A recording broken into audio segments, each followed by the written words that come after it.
Hey everybody, welcome to the MMA H.E.A.T podcast. I'm Karyn Bryant. What's up, everyone? Jouban here. So today, let's see, we will talk about UFC 237, which just went down, where we have a new strawweight champion. We may have seen the last fight for a couple of folks. Yeah, I know, including possibly Rose. I mean, we'll see what happens with that. I know, it's a little bit crazy. We'll also look ahead a bit to Rafael dos Anjos versus Kevin Lee. But everything was good. I mean, you had another photo shoot, Alan. You're kind of a big deal. I'm trying to keep up with you, jet setter Karyn. Yeah, no, I had to go to New York, which is Karyn's favorite home. Love. Like, you always talk about how much you love New York, and I'm always on the fence about it. But when you go to New York and, like, you know, and you stay in a fun hotel, this and that, I think it makes a big difference. But, yeah, I brought the family for Mother's Day because I had a shoot, and Cage was involved in the shoot. They wanted both of us. So brought the family, had a good time, went and did the Broadway show, went and did a little bit of everything, ate some brunch, did a photo shoot, had fun. So enjoyed the trip. It was super rainy and nasty over there, but we're still able to enjoy it. But I got to say, coming back to LA is always kind of like a breath of fresh air when you get here and the weather's perfect and the sun's out and you're like, oh, I remember why I moved here. I remember why I live here. So it's nice. Absolutely. Good to be home. Now, which Broadway show did you see? We went and saw Aladdin. Oh, cool. Which was because Cage was with me. I wanted something kind of friendly. I wanted something also kind of current with the new Aladdin coming out. Yeah. And then B, it's tough to get some shows. You know, I didn't go too early in advance. But what's the very popular show? The most popular on Broadway is well, the Harry Potter and the Cursed. You can't get that thing forever. That one, but I can't think of the name of it. It's it's about old. This doesn't sound horrible description, but like old presidents, or it talks about our history, or Hamilton. You can't get Hamilton. It's hard to get Mean Girls. It's hard. A lot of those, unless you go to the TKTS thing, you can kind of get the same day if you're lucky. But some of those never show up there at all. Exactly. When I went on, Hamilton sold out, and it's very pricey to bring. And I was bringing 4 people, so. But we had a good time, man. It was a fun show, and I was glad for Cage. I was like, Cage, I didn't come to my first Broadway show until I was like 25. Cage is 6 years old watching it, so it was a good experience for him as well. Cool. Yeah, no, anytime you can go to see something on Broadway, it's worth it. Even like the worst thing is great. Like, you know what I mean? It's the whole experience. But yeah, exactly. So Saturday night, Rose Namajunas was dethroned by Jessica Andrade in the main event. You know, after a night where a lot of Brazilians were not having the best of luck. You know, she was kind of the last best chance, kind of the savior of the night there. And she won the fight with a slam in the second round, so it's a knockout. She was getting pieced up by Rose. Big time. I had thought Rose was going to win. You know, somebody had asked me on Twitter, you know, who you think, and I put, you know, I think Rose is going to win tonight. And she, to me, looked so good. I thought everything Rose was doing was right. It looked like she was going to cruise to victory there. Not cruise. Obviously, Jessica's incredibly tough, but it looked like everything Rose was doing was the right game plan. She had a lot of... Rose just has swagger. She has great footwork. She moves. She's in and out, everything. I thought it was all going so well for her and that it was going to be an and still situation. But that slam obviously changed everything. And I'm fine with the slam. I don't think it was illegal. I'm not sure what your take is. A lot of people now kind of belly aching about the slam. Yeah, the slam to me, forget about it. You know, it's part of fighting. It was more the mistake that was made, and it bugged me because I remember watching the fight, and the same as you, I thought, you know, Rose was kind of cruising to not an easy victory, but I remember tweeting moments before the slam that Rose was fighting like a ninja thus far. She was fighting perfect in my eyes. Her using the jab, and it was funny because we were laughing because it sounded like DC was echoing everything. I was like, man, Rose is popping the jab. 2 seconds later, DC's like, Rose is really popping the jab, and I was like, we were all on the same. We're all seeing the same thing. I think the same way. The crowd, the audience, the fans, we're all seeing it. Rose looked precise. Using her range, and when she would get backed against the cage, she would slide out with the hook, change the angle. She was fighting beautifully, man. And even when she did go to the ground, she was threatening with jiu-jitsu. The thing that worried me, and I told everybody I was watching with my family and some friends, I go, the first time she grabbed onto that Kimura grip and she got picked up by Andrade, I go, man, she needs to let go. Why is she not aborting a board? And she held on to it, and she almost kind of had an arm bar, and we kind of forgot about it. We're like, oh, look how good her transitional jiu-jitsu is. We forgot about that mistake, but I didn't forget about it. I was thinking from the beginning, why is she making that a careless, not careless, but it's a costly error and holding on to something against somebody like Andrade, who's known for picking up people. Do you remember when I think we worked this together at Fox, when Andrade picked up Claudia Gadelha, the bigger, stronger girl, and was throwing her around. Yeah. So she obviously would have no problem picking up Rose. She held on to that Kimura a few too many times, and it just gives her a handle to pick her up and slam her.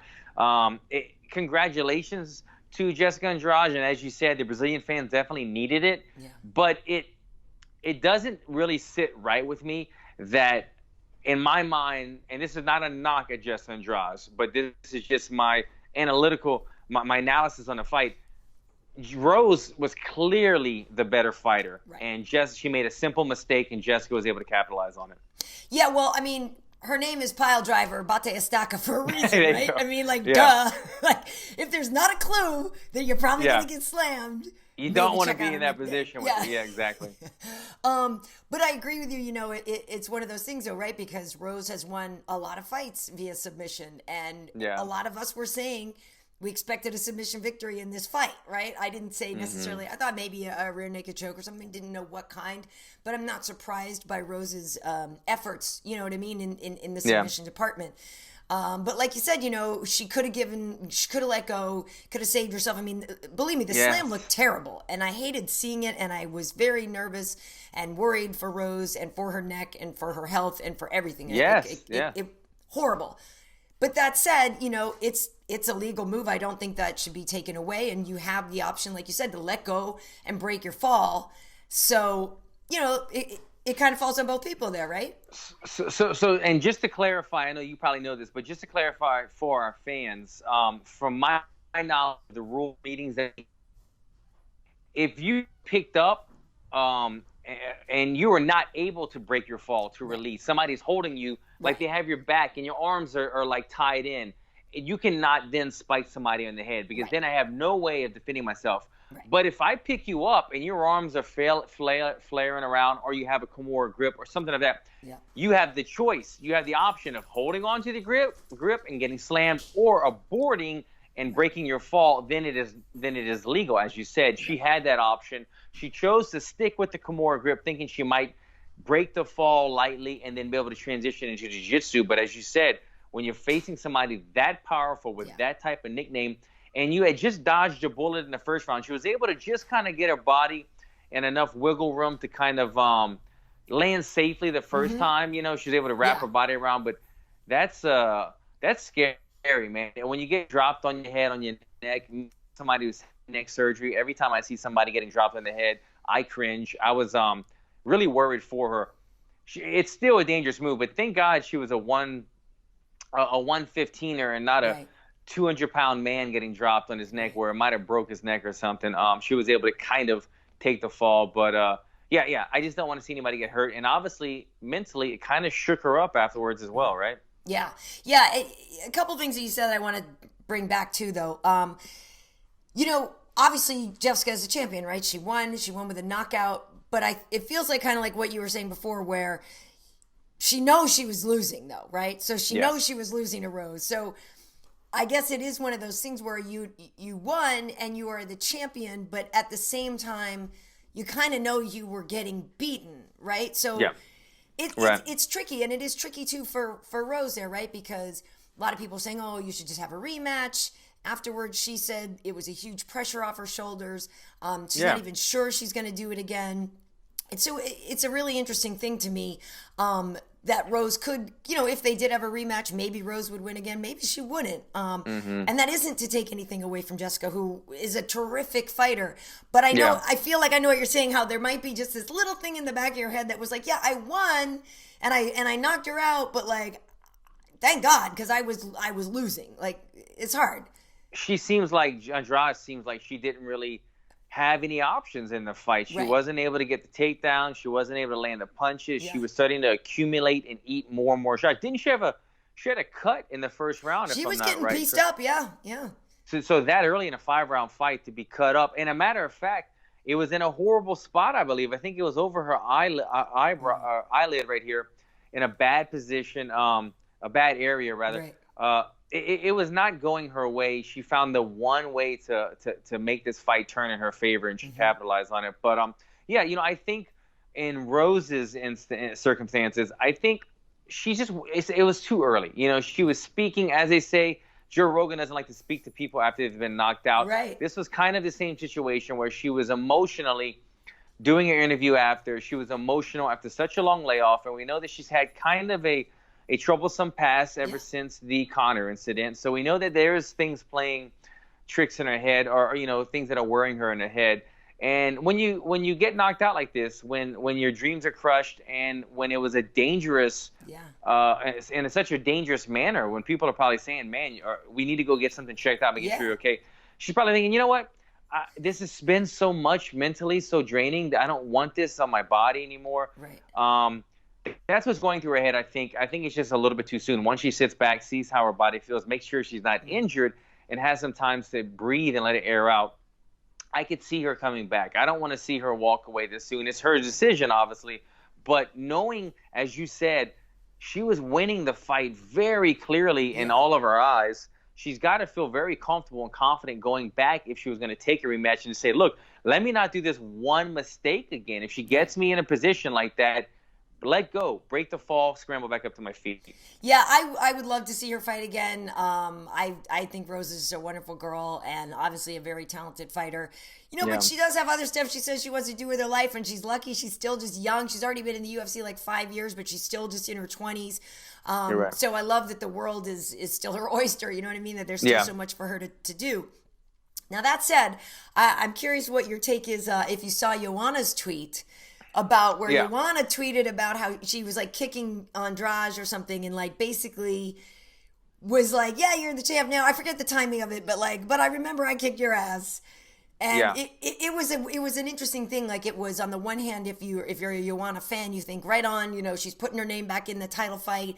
She's out there reminding everybody how dominant she was over this woman who just won. Yeah. But at the same time, there's a little part of you that's like, all right, let it breathe for like a second. You know what I mean? Like, let her have the time. Like, let it breathe for a second. But I'm curious what your take is, because obviously we know dog eat dog world out there, and you got to remind everybody. And if you want that title shot again, and I'm sure Joanna is like, look, I already beat this woman who's a champion, and I want another shot. 100%. That's it. And that dog eat dog world, and that's the fight game. That sums up the fight game 100%. As soon as somebody is victorious or somebody has momentum, you have to jump on that momentum if you want to ride it with them. Otherwise, you get swept underneath the rug.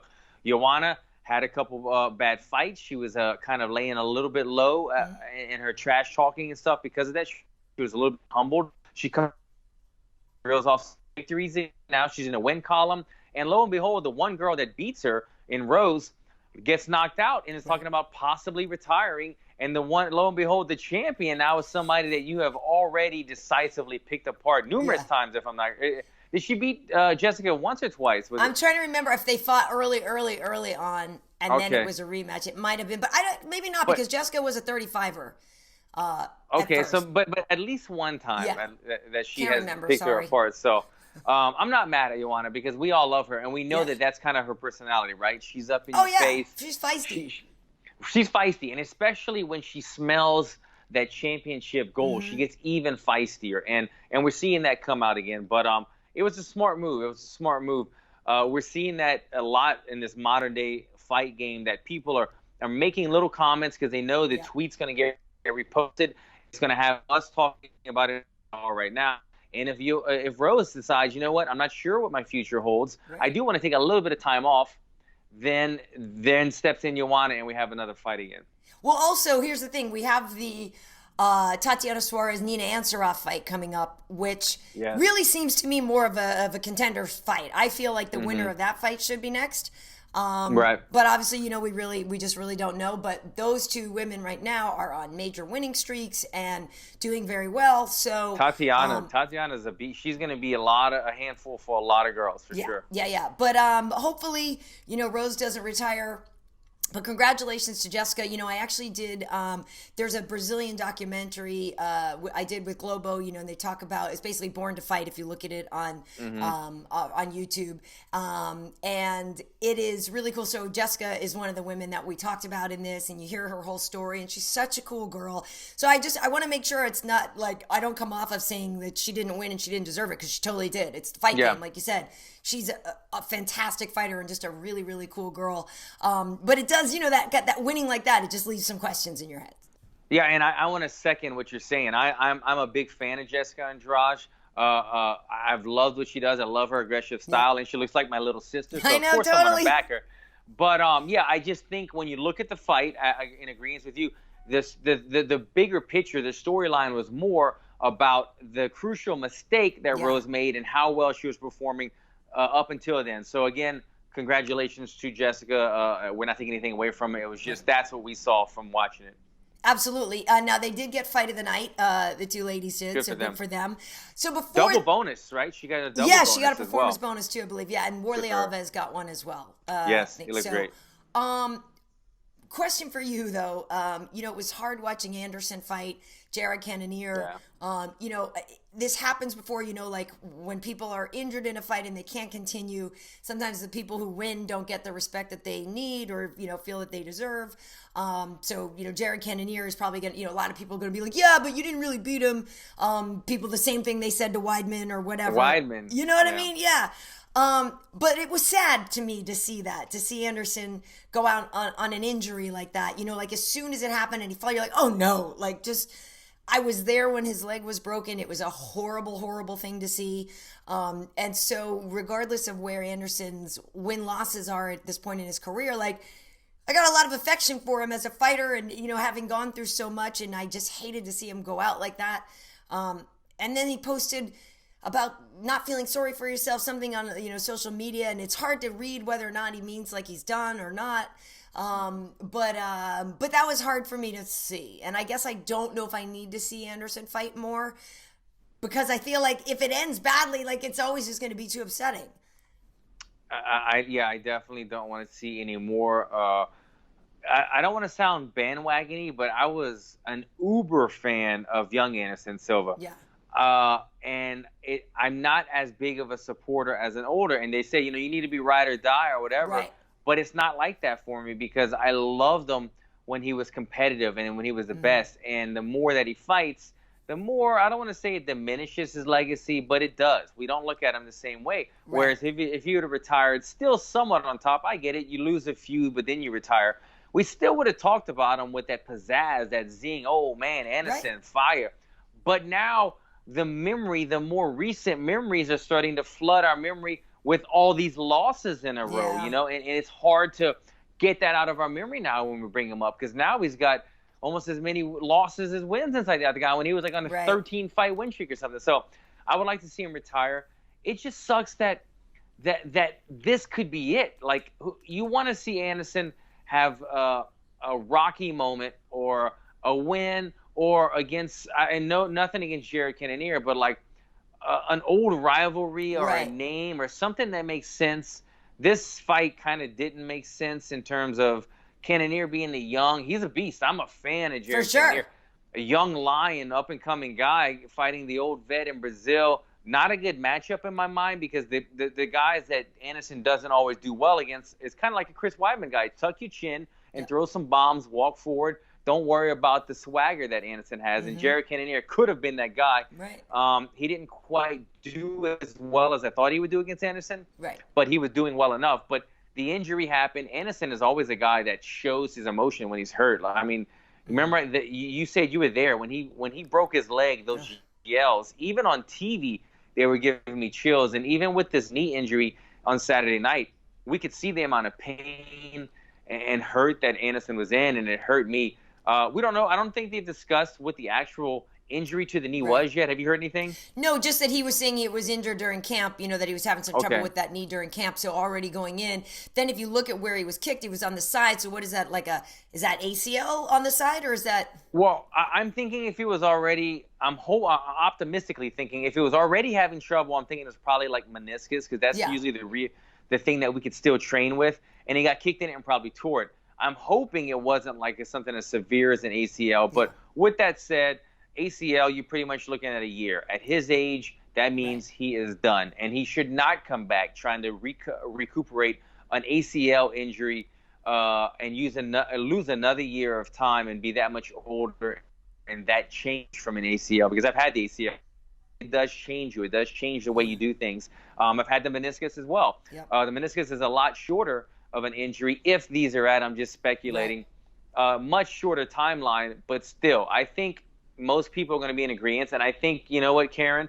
His family, his kids, his wife, his dad was there. His family watching Anderson go through that pain again at this age after he's got so much success. Yeah. I think it's up to them to put their hand on his shoulder and say, Dad, we love you. We're proud of you. Come back home. We're done with this. You know what I mean? I think he should ride off into the sunset now. Yeah, he probably wanted to go out on a win. A lot of people thought he could have stopped after the Israel Adesanya fight, and that would have been kind of in a way of perfect sort of passing of the guard, torch. I agree. Whatever. I agree.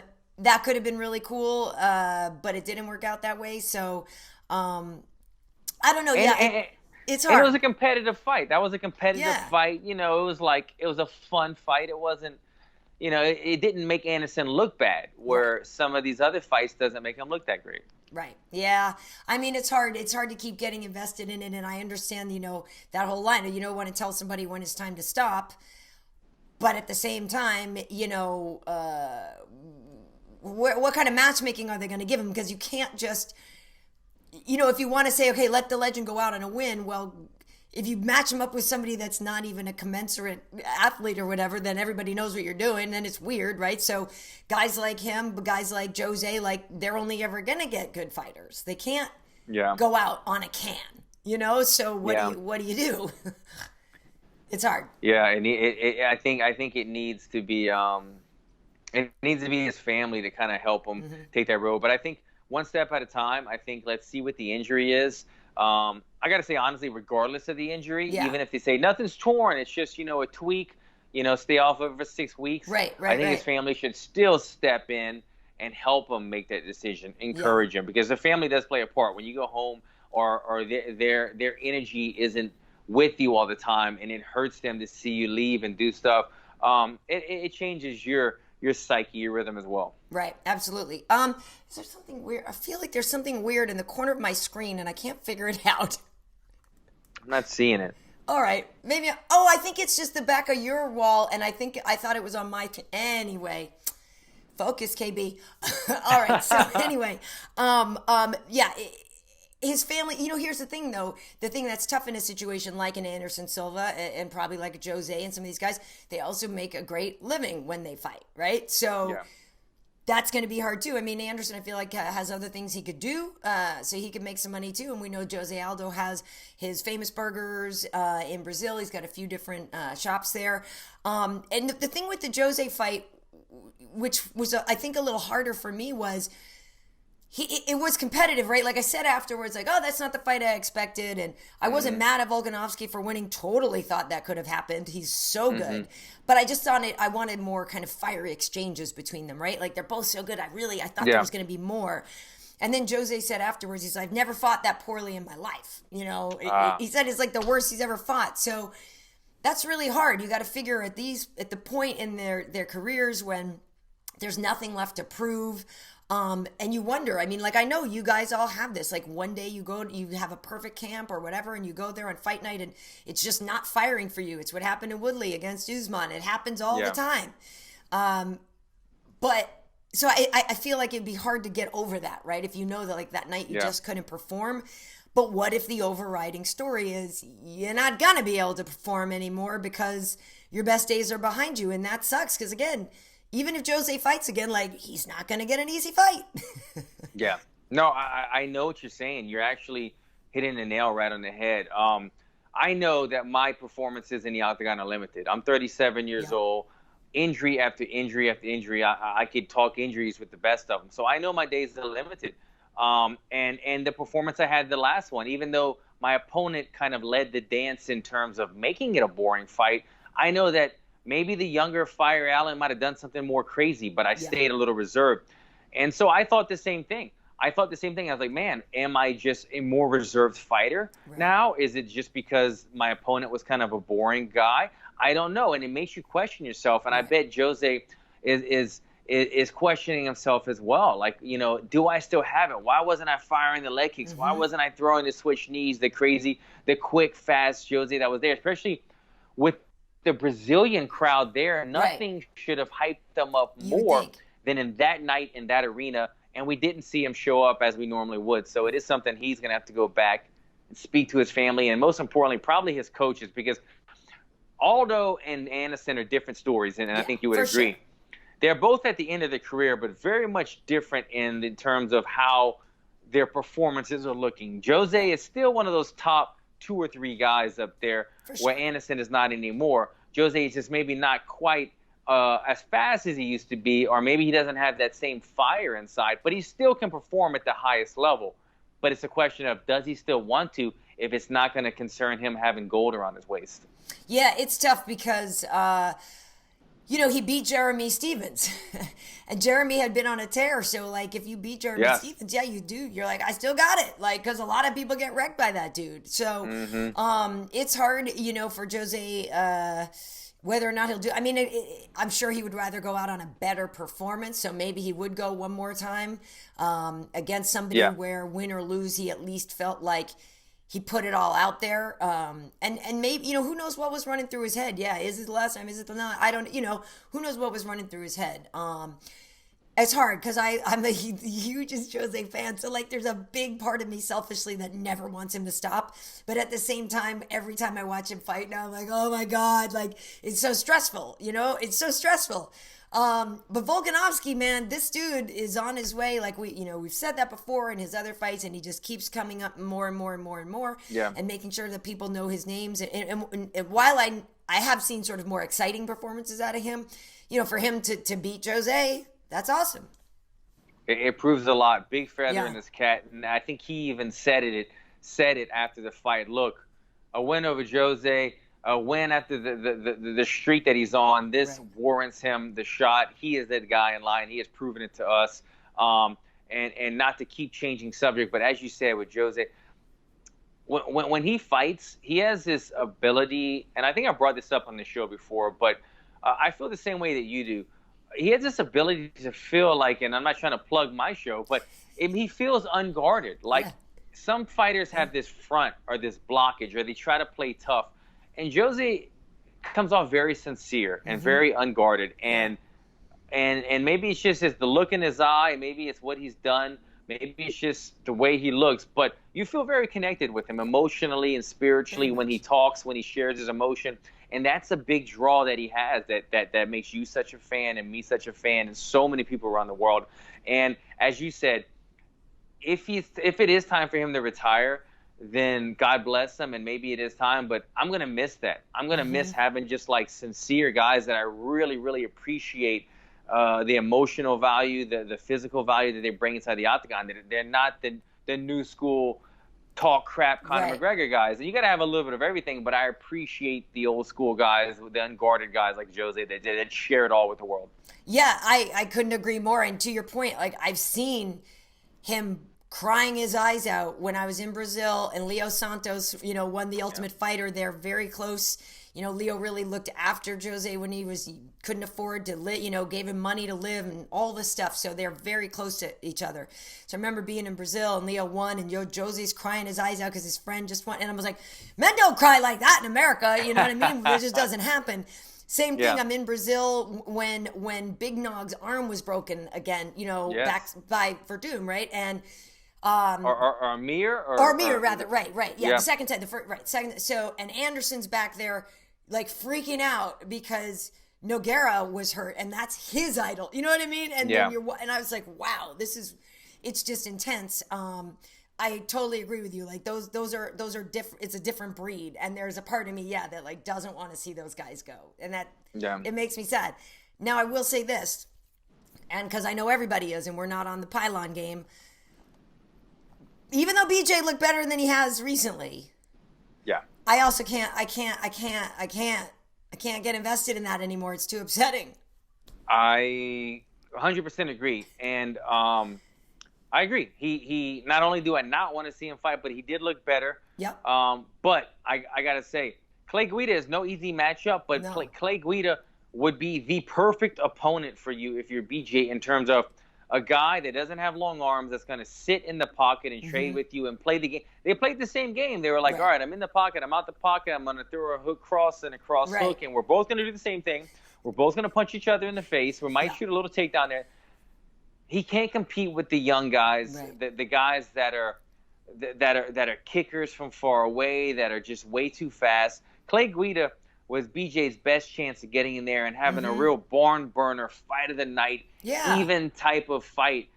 And Guida was just kind of, I don't know if he was dominant, but running away with it. I would say he was running away with it. He was definitely outlanding BJ. They were playing the same game, and Guida was better at the game. I don't want to see BJ Penn do any more. They just said he set a new record, and that is a record in losses consecutively. When it's BJ Penn, I mean, he's at like a 500 record now. I think he's like 13-13 inside the octagon. And I don't want it to diminish anymore. When he walked out, I was on my Instagram story typing GOAT.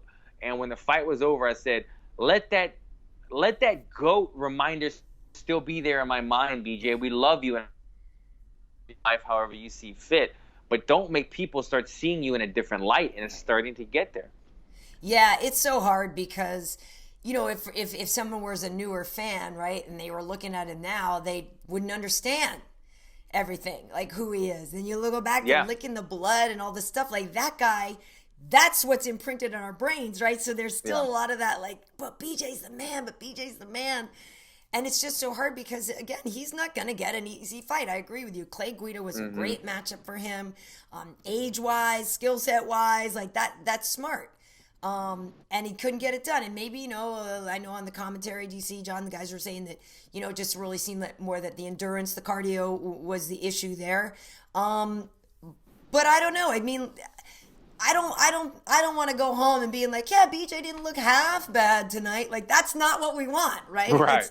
It's not, and it sucks. But again, you know, you got to make a living, and who knows? And people have gone on and on about BJ's troubles outside of the octagon and this and that and stuff that's going on in his life. And it does seem like maybe the fight game gives him some focus, and, you know, this gives him something to control maybe all these other outside influences or who knows what.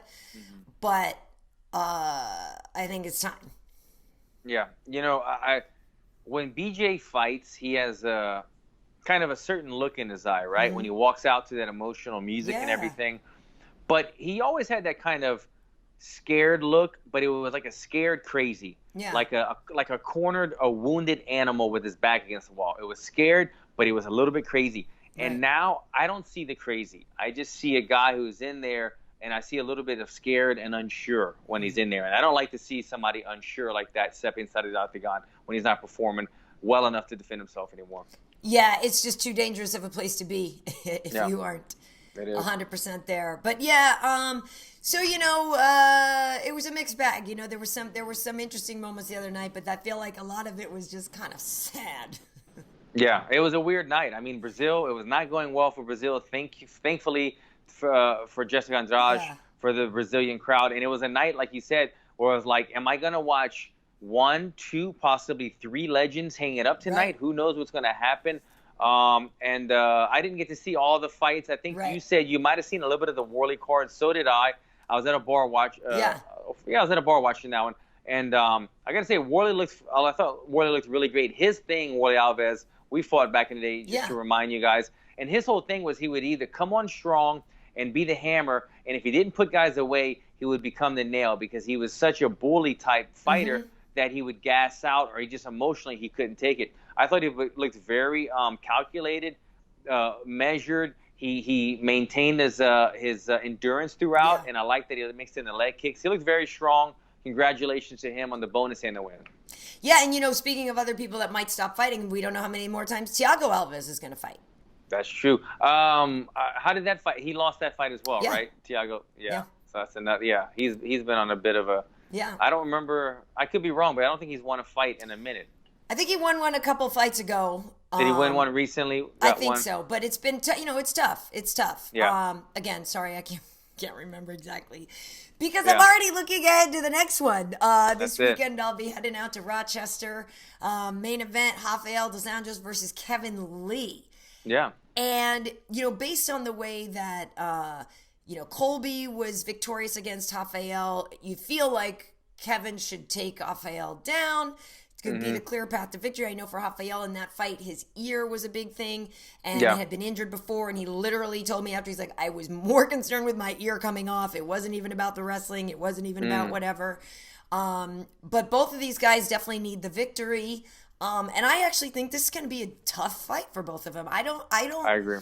I can't necessarily clearly say this guy's winning. Matter of fact, because both of them have had moments of greatness recently, and then tough struggles. I mean, obviously Rafael's a former champion, so I'm not 100% sure what to expect in this one.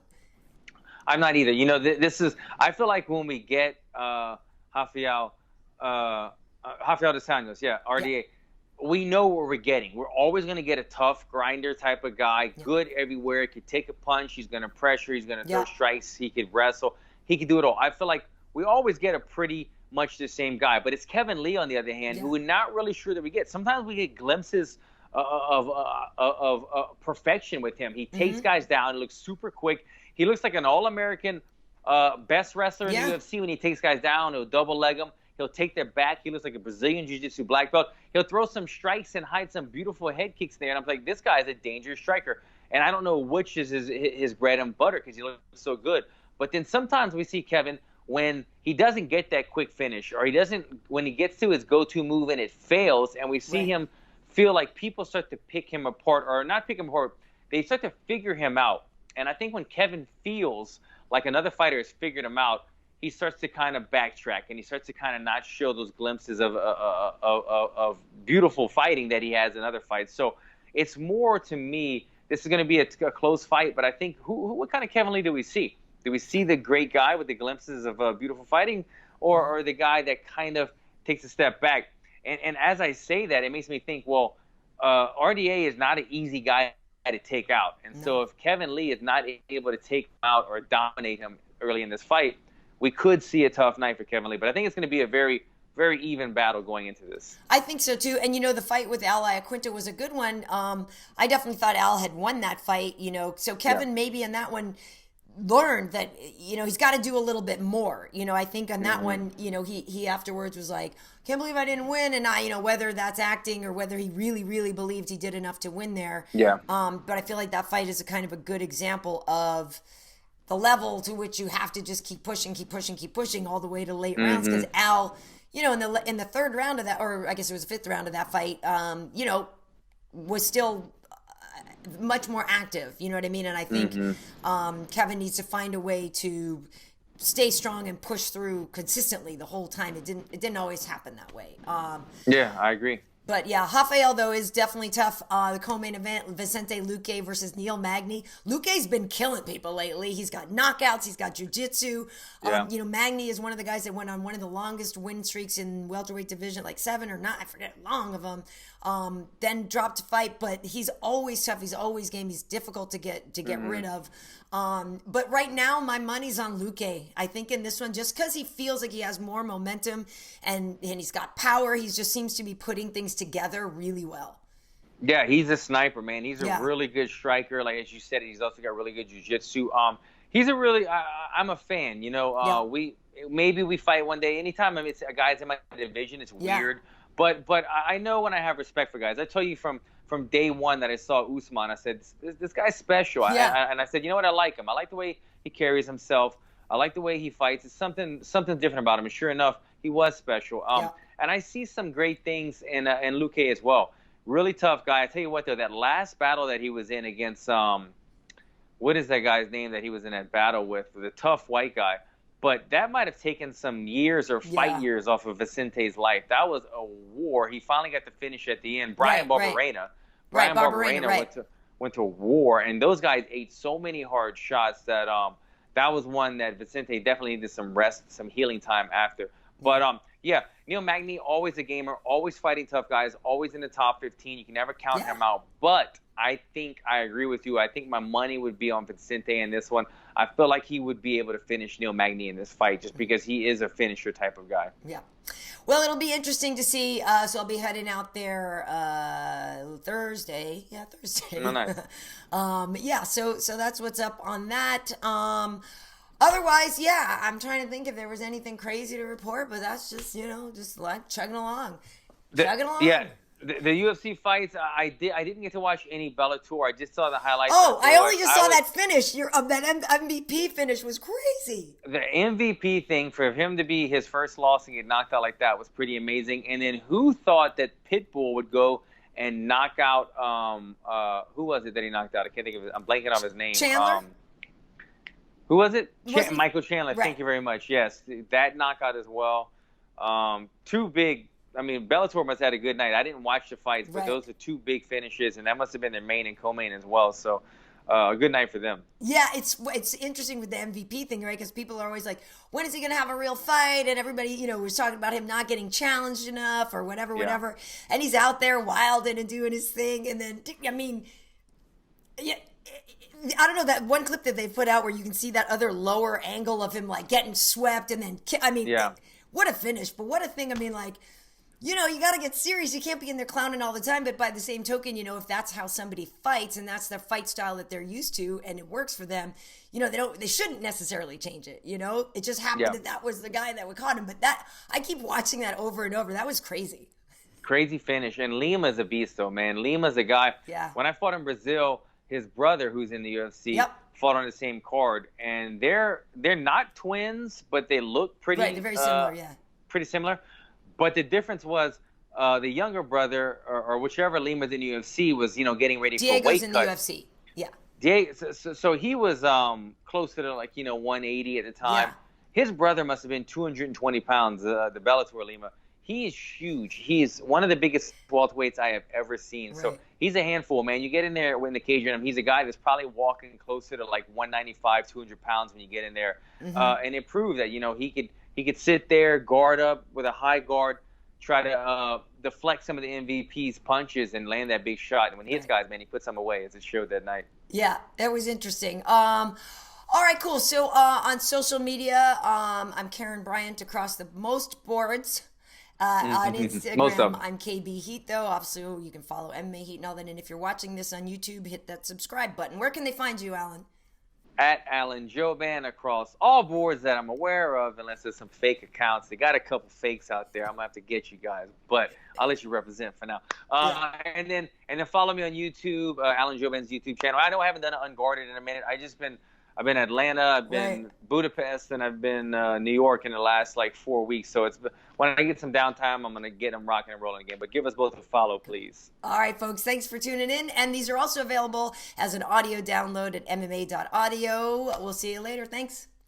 Take care, guys.